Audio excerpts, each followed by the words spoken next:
مثلا ایک ملک میں جو ہے پروفٹ کا ریٹ جو ہے 10%، دوسرے میں 20% ہے، تو جہاں 20% ریٹ آف ریٹرن ملے گا، منافع ملے گا، وہاں جو ہے سرمایہ کاری کرنے والا اپنا سرمایہ وہاں پہ لگا دے گا.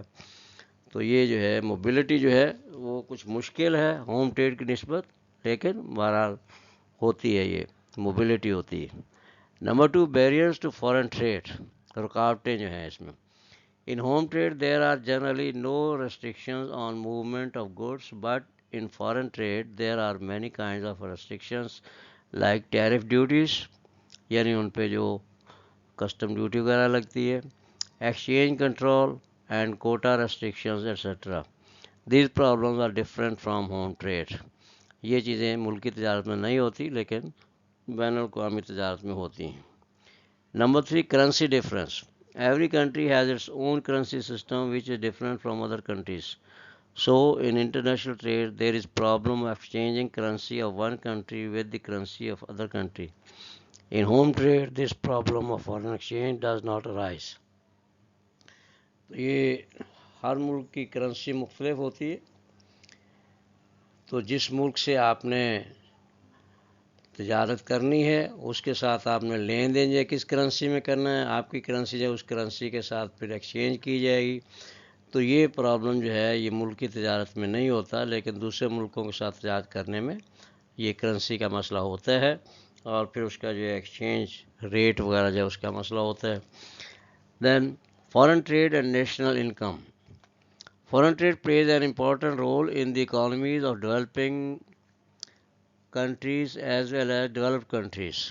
In some countries like Canada, UK, Australia, foreign trade income is more than 20% of the national income. When the exports of a country are more than its imports, there is a flow of money income in the country. The level of national income and employment goes up.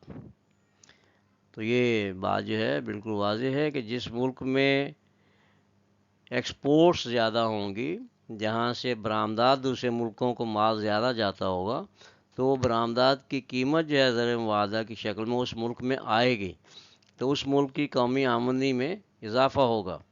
لیکن اس کے مقابلے میں دوسرا ملک جو ہے جو اس کی import زیادہ ہے، جیسے پاکستان ہے، تو وہاں پر جو ہے چونکہ امپورٹس کی قیمت ادا کرنی پڑتی ہے، اس لیے وہ رقم جو ہے نیشنل انکم سے نکل جاتی ہے، وہ اپنے ملک سے نکل کر دوسرے ملک میں چلی جاتی ہے.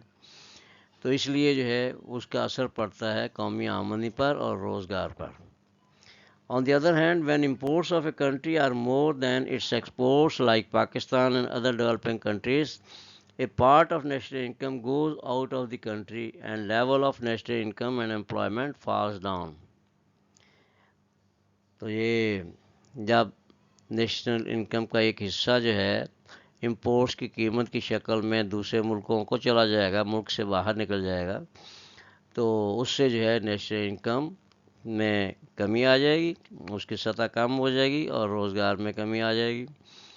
Imports of a country are also affected by the size of national income of that country. اور یہ چیز بھی ہوتی ہے کہ کسی ملک کی اپنی قومی آمدنی کیا ہے، اور وہ قومی آمدنی جو ہے وہ اس میں آپ پہلے پڑھ چکے ہیں نیشنل انکم میں، کہ اس میں جو ہے پروڈکشن ہر طرح کی جو ہوتی ہے اور سروسز ہوتی ہے، یہ ساری چیزیں ملا کر جو ہے قومی آمدنی بنتی ہے. تو اگر امپورٹ زیادہ ہوں گی کسی ملک کی، تو اس کا جو ہے اس کی اپنی قومی آمدنی سے بھی تعلق ہوتا ہے. تو قومی آمدنی جو ہے وہ کیا ہے، اس میں جو ہے کیا کیا چیزیں پروڈیوس ہوتی ہے اس ملک میں، اس کی پیداوار کی کیا صورتحال ہے، کتنی کوانٹٹی ہے اس کی پیداوار کی، یہ ساری چیزیں جو ہیں نیشنل انکم کے ساتھ تعلق رکھتی ہیں.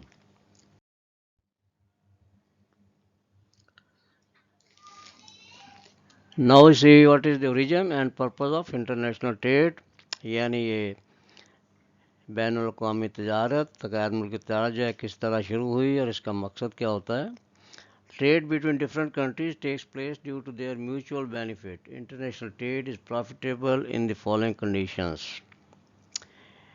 تو یہ تجارت جو ہے دونوں ملکوں کے مفاد میں ہوتی ہے. مثلاً ایک ملک جو ہے اس میں کوئی چیز پیدا ہی نہیں ہوتی، بنتی نہیں ہے، تو دوسرے ملک سے وہ چیز خرید سکتا ہے. اور جس ملک میں وہ چیز ضرورت سے زیادہ پیدا ہو رہی ہے وہ اپنی فالتو فاضل پیداوار جو ہے اس ملک کے آگے دوسرے ملک کے آگے بیچ سکتا ہے. تو اس طرح دونوں ملکوں کی ضرورت پوری ہو جاتی ہے. Number one, if a country has a monopoly in the production of a certain commodity, it will have an absolute advantage in the production of that commodity over other countries. For example, Bangladesh in the production of jute, Brazil in the production of coffee, South Africa in the production of gold, and USA in the production of copper, etc. تو یہ جو ہے مثال دی گئی کہ بنگلہ دیش جیسے اس کو جو ہے دوسرے ملکوں پر پٹسن کی پیداوار میں برتری حاصل ہے، برازیل کو جو ہے کافی کی پیداوار میں، ساؤتھ افریقہ کو سونے کی پیداوار میں، اور یو ایس اے کو تانبے کی پیداوار میں دوسرے ملکوں پہ ایبسولوٹ ایڈوانٹیج یعنی برتری حاصل ہے. تو اس طرح یہ اپنی ضرورت سے زیادہ یہ چیزیں بنا رہے ہیں تو یہ دوسرے ملکوں کے آگے یہ چیزیں بیچ کے کما سکتے ہیں. Number two, international trade takes place because of the difference in the productive possibilities of different countries.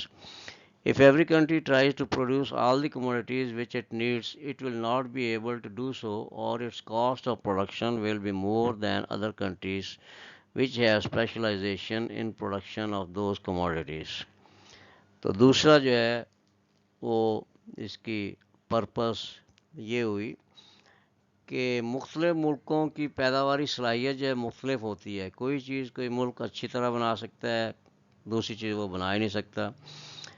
یہ نیچرل ریسورسز پر بھی ڈپینڈ کرتا ہے کس ملک میں کون سی چیزیں جو اویلیبل ہیں جن سے وہ چیز بنائی جاتی ہے، وہ را مٹیریل اویلیبل ہے بھی یا نہیں ہے.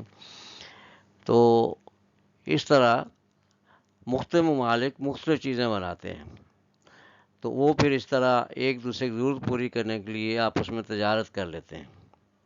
The number three, a country may produce goods at a cheaper rate as compared to other countries, but it can buy some commodities from other countries at low price, which are more efficient in production of other goods due to their available sources and efficiency.